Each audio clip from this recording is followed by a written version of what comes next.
Sir, जो हालात अभी के बने हुए हैं और जो हम देख रहे हैं, जुलाई के महीने से जो मुलाकातों का सिलसिला शुरू हुआ, इनफैक्ट इटली की समिट को मैं जोड़ लेती हूं, जहां पर व्लादिमीर ज़ेलेंस्की और पीएम मिलते हैं, फिर उसके बाद में पीएम मोदी और पुतिन मिलते हैं, फिर यूक्रेन के दौरे पर प्रधानमंत्री नरेंद्र मोदी का जाना। ये जो मुलाकातें, ये जो कड़ी एक के बाद एक जुड़ी है, अब चर्चा बहुत तेजी से पब्लिक डोमेन में है, दुनिया के अलग अलग देशों में है कि युद्ध रुकवा सकते हैं तो प्रधानमंत्री मोदी, पॉसिबिलिटी क्या है और क्या क्या सिनेरियो आपको इसमें नजर आ रहे हैं? देखिए, जो आपने सारी श्रृंखला को बहुत अच्छी तरह से कड़ियों को जोड़ा है। इसमें मैं थोड़ा और ऐड करूंगा कि इसमें एनएसएस की जो विजिट्स होती हैं वो है, और फिर हमारे रक्षा मंत्री अमेरिका गए, तो न केवल डिफेंस डील बट ये, जबकि वो बहुत ही वरिष्ठ मंत्री हैं, तो उनके थ्रू भी संदेश गए होंगे और वहाँ से भी आए होंगे। तो यूक्रेन और रशिया का जो युद्ध है उसका अल्टीमेट जो सॉल्यूशन है वो सिर्फ किसी पीस अकॉर्ड से ही संभव है। मिलिट्री उससे कोई भी, जैसा हमारे प्रधानमंत्री ने भी बोला है कि युद्ध से किसी भी सीमा समस्या का या कोई भी समस्या का हल वर्तमान उसमें संभव कतई नहीं है। तो इसमें तो शांति प्रक्रिया को बहाल करना ही है। और भारत जिस तरह से, भारत के प्रधानमंत्री और भारत की एक जो छवि बन चुकी है कि हम जो है ना रूस के प्रति पूरे झुके हुए हैं, और हम ना यूक्रेन के विरोध में भी है, अमेरिका से भी अच्छे रिलेशंस हैं, तो ओवरऑल भारत एक आइडियल कंट्री बनता है जो पीस प्रोसेस में निगोशिएट कर सकता है। प्रेसिडेंट पुतिन ने इसके साथ में चाइना और ब्राज़ील का नाम भी ऐड किया है। तो चाइना का आना मतलब इसमें बिल्कुल ये है कि पुतिन को भी ये भरोसा है कि भारत जो है वो निष्पक्ष रूप से काम करेगा। तो चाइना एक तरह से इसमें प्रेशर टैक्टिक्स के लिए वो उसमें ऐड करना चाहते हैं। भारत तटस्थ उसमें बहुत भारी जिम्मेदारी निभाएगा, मगर चाइना का आना मतलब ये है कि कई अगर प्रोसेस डीलिंग होती है तो उसको ये रास्ते में लाना है। प्रोसेस शुरू होगी। अब इसमें जो एबॉर्टेड प्रोसेस थी जो नवंबर 2022 में इस्तांबुल में करीब करीब, जिसमें समझौता जैसे कि रशिया के राष्ट्रपति कहते हैं जो हो गया था, उसके आगे ही आगे बढ़ना उन्होंने ये कंडीशंस रखी है। जेलेंस्की को भी कुछ वापस करना होगा जो कंडीशंस उन्होंने दी हुई है, क्योंकि रशिया किसी भी हालत में क्रीमिया को नहीं छोड़ेगा। 2014 का वो पूरा उसने छोड़ना नहीं है। ईस्टर्न यूक्रेन में वो कितना निगोशिएट करेंगे ये बहुत देखने वाली बात है। तो मामला बहुत गंभीर है, मगर मुझे लगता है कि अंदर ही अंदर काफी कुछ पिछले 6-7 महीने में गया है, और उसी का नतीजा है कि प्रधानमंत्री मोदी काफी इसमें सक्रिय नजर आ रहे हैं। और अगली पीस समिट जो है मैं समझता हूँ भारत में ही होगी, और उसमें कुछ ना कुछ प्रगति इसमें जरूर होगी। ज़ेलेंस्की ने तो पहले ही ये होप दिखाई थी और भारत की तरफ उम्मीद भरी निगाहों से देखा भी था। और ये जो आप शांति वार्ता की बात कर रहे हैं, इसको लेकर अब पुतिन भी उम्मीद भरी निगाहों से देख रहे हैं। अब इन सबके बीच में ही अरविंद तेजावत जी, हम बात कर रहे हैं पिछले 2-3 महीने के डेवलपमेंट की, जहां बड़े नेताओं का मिलना हुआ और ये जो स्ट्रेटेजी रही युद्ध रुकवाने को लेकर या शांति वार्ता को लेकर, अलग अलग सिनेरियो हम देख रहे हैं। लेकिन पिछले 1 महीने में अगर मैं देखूं, जो कुर्स्क में पहुंच जाना यूक्रेनी सेना का, और द्वितीय विश्व युद्ध के बाद ये पहली बार है जब रूस की धरती पर किसी दूसरे देश की सेना आ गई हो या कब्जा कर लिया हो, या फिर किसी विदेशी ताकत ने वहां जाकर अपना प्रभाव दिखाया हो। यूक्रेनी सेना ने ये इम्पॉसिबल सा काम कर दिया। ये भी तो एक बड़ा प्रेशर होगा व्लादिमीर पुतिन पर, रूस पर, जिसके बाद पुतिन की तरफ से भी ये कहा गया कि ठीक है, बातचीत के लिए तैयार हूं लेकिन शर्तों के साथ। बिल्कुल, ये आप ठीक बोल रही है रचना जी। जब ये युद्ध शुरू हुआ था तो ये अनुमान था कि ये युद्ध मुश्किल से मुश्किल 3 से 4 महीने चलेगा और वह समाप्त हो जाएगा। पर यूक्रेन की जनता की तरफ से ज़ेलेंस्की को इतना ज़बरदस्त समर्थन मिलेगा, वो यूक्रेनियन लोग जो हैं वो अपनी आइडेंटिटी को लेकर इतने ज़्यादा कॉन्शियस होंगे, यह खुद व्लादिमीर पुतिन साहब को भी पता नहीं था। और वेस्ट ये चाहता था कि कम से कम ये जो युद्ध है वो 1 साल तो चला ही जाए, जिससे क्या होगा कि युद्ध की जो सारी ताकतें हैं, जो रूस की सारी ताकत है, वो युद्ध में समाप्त हो जाए। तो यह वेस्ट का पूरा प्लान था, और मुझे लगता है कि जो वेस्ट है वो इसमें सफल होता हुआ नजर आ रहा है। इस बात को पुतिन साहब समझ चुके हैं। दूसरी बात यह है कि यूक्रेन किसी जमाने में जो सोवियत संघ है उसका हिस्सा रहा है, इसलिए मुझे लगता है कि बहुत सारे उन्होंने एक वहाँ का एक क्षेत्रीय संगठन भी बना रखा है जो रूस से टूटे हुए देशों से बना हुआ संगठन है। तो वह, जैसे कि भारत का जो सार्क संगठन है जिसमें, तो रूस का भी एक ऐसा संगठन है। तो इन क्षेत्रीय संगठनों को मजबूत बनाकर जो क्षेत्रीय समस्याओं का जो समाधान है वह हमें ढूंढने की कोशिश करनी चाहिए। और इस बीच में जो एक्सटर्नल इंटरफेरेंस हैं, जैसे कि चाहे वो दक्षिण एशिया में चीन का जो अभी वो हस्तक्षेप करता है, या चाहे वो जो रूसी संघ में वह जो वेस्ट का जो हस्तक्षेप है, उन दोनों को हमें इस प्रकार से देखना चाहिए।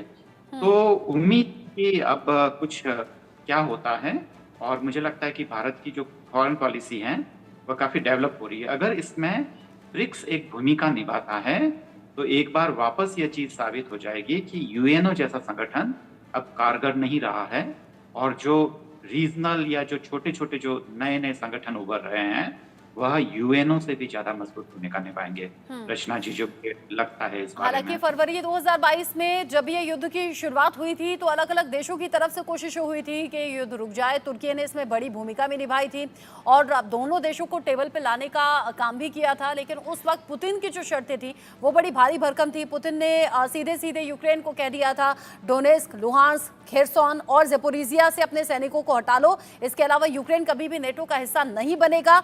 हालांकि यूक्रेन ने इन शर्तों को मानने से इनकार कर दिया था, जिसका नतीजा हम देख रहे हैं कि आज 2.5 साल पूरे इस युद्ध को हो गए। इस बीच एक बड़ा अपडेट कुर्स्क को लेकर पुतिन ने दिया है बड़ा बयान। कुर्स्क से यूक्रेनी सेना को भगा रहे हैं, ये पुतिन ने कहा है, वो भी तब जब शांति वार्ता को लेकर बात हो रही है। यूक्रेन के डोनबास क्षेत्र को कब्जे में लेना है, ये व्लादिमीर पुतिन की तरफ से साफ कर दिया गया। यानी अपनी सीमा में, अपने देश में यूक्रेनी सेना का घुसना या कब्जा करना बिल्कुल सुहा नहीं रहा है व्लादिमीर पुतिन को। जाहिर सी बात है कि इससे और ज्यादा बौखलाहट पुतिन में देखी जा रही है। साथ ही साथ यूक्रेन के डोनबास क्षेत्र को कब्जे में लेना है, ये टारगेट भी बता दिया, और ये बता दिया कि कैसे कुर्स्क से यूक्रेनी सेना को भगा रहे हैं या भगाना है।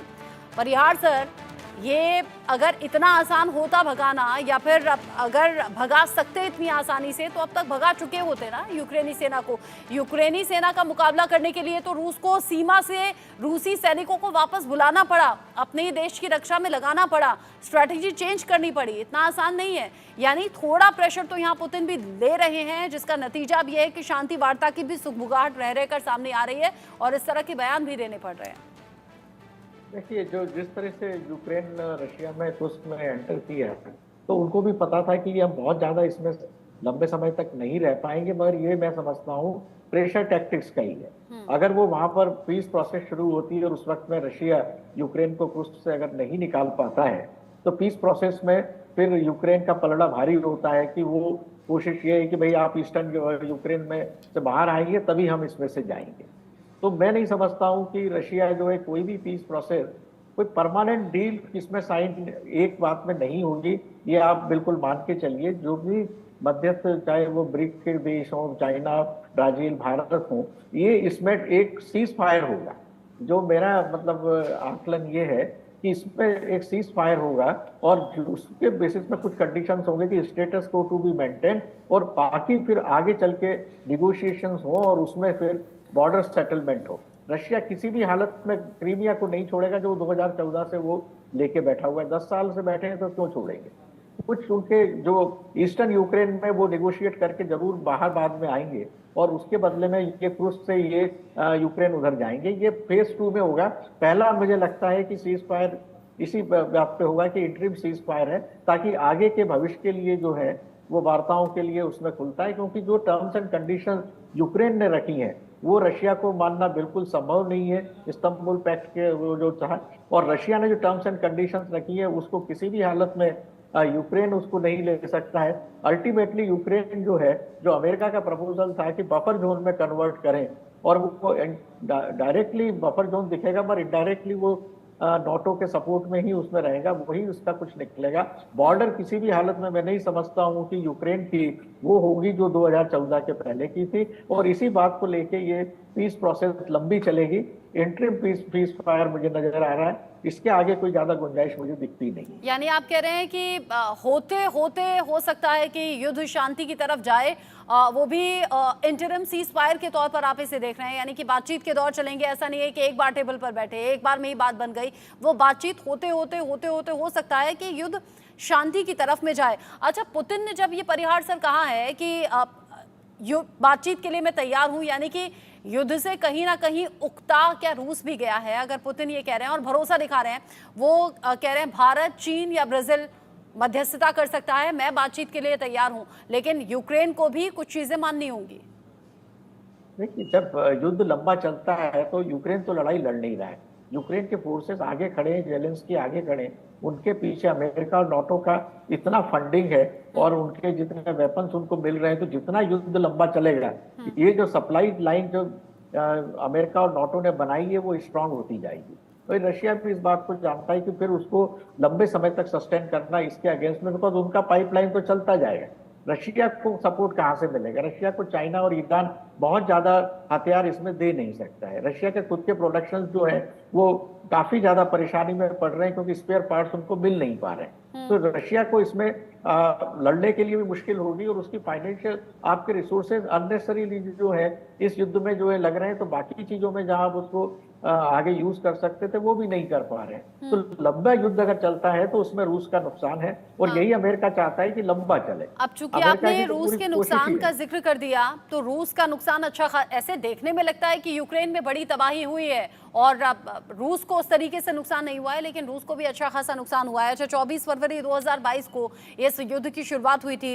अब तक यूक्रेन के 10,000 आम नागरिकों की जान जा चुकी है, 18,500 लोग ऐसे हैं जो कि जख्मी हुए हैं, और यूक्रेन ये दावा करता है कि रूस के 3,92,000 सैनिक वो गंवा चुका है। इस बीच अमेरिका ने रूस की 500 रूसी कंपनियों पर प्रतिबंध भी लगा दिया है, यानी कि अलग अलग तरीके से जो सैन्य सामान है, सैनिक हैं, इन सब का तो नुकसान है ही, लेकिन अगर रूसी 500 कंपनियों पर अमेरिका प्रतिबंध लगा देगा तो वो अलग तरीके से कमजोर करने की कोशिश रूस को है, या अलग तरीके से प्रेशर बनाने की कोशिश है? अरविंद जी, बिल्कुल ठीक लगता है, पर मुझे लगता है कि रूस एक ऑल्टरनेटिव जो इकोनॉमिक मॉडल की तरफ काम कर रहा है, वहाँ के जो अर्थशास्त्री है, और वो ये चाहते हैं कि दुनिया का जो बिजनेस है वो डॉलर में ना हो। भारत और रूस का जो आपसे बिजनेस हो रहा है वह भी डॉलर को अवॉइड कर रहे हैं, ईरान उसको अवॉइड कर रहा है, चाइना अवॉइड कर रहा है। तो एक तरीके से ये जो आगे आने वाले डिकेड्स में क्या होगा उसका एक संकेत तो है ही। पर अगर हम इस पूरे यूक्रेन और रूस की लड़ाई का अगर हम विश्लेषण करें तो ऐसा लगता है कि रूस ने कुछ भी हासिल नहीं किया है। जो आम तौर पे जो उम्मीद कर रहे थे कि ये हद से ज्यादा 1 साल तक ये खींच जाएगा, पर 1 साल तक खींचने में भी रूस को बड़ी कीमत देनी हो रही थी। उम्मीद ये थी कि क्योंकि रूस के मुंह खून लग चुका था और उन्होंने पहले वो जो यूक्रेन का एक हिस्सा कब्जा किया, और उसके बाद में फिर उन्हें लगा कि वह पूरा जो अपनी पहुंच है वह ब्लैक सी तक बना ले। तो यह सारी चीजें हैं। मुझे लगता है कि अभी जो आगे का जो ये सोच रहे हैं वो ये है कि इस्तांबुल में जो इनकी हुई थी चर्चा, तो उसी के आधार पर जो इस्तांबुल की जो इनकी मीटिंग रही थी, उसी की जो शर्तें हैं और उसी पे ये लोग आगे बढ़ने की कोशिश करेंगे। और ये दोनों ही तरफ से जो बड़ी बड़ी चीजें और शर्तें आ रही है वो मुझे लगता है कि एक उनकी स्ट्रेटजी का हिस्सा है।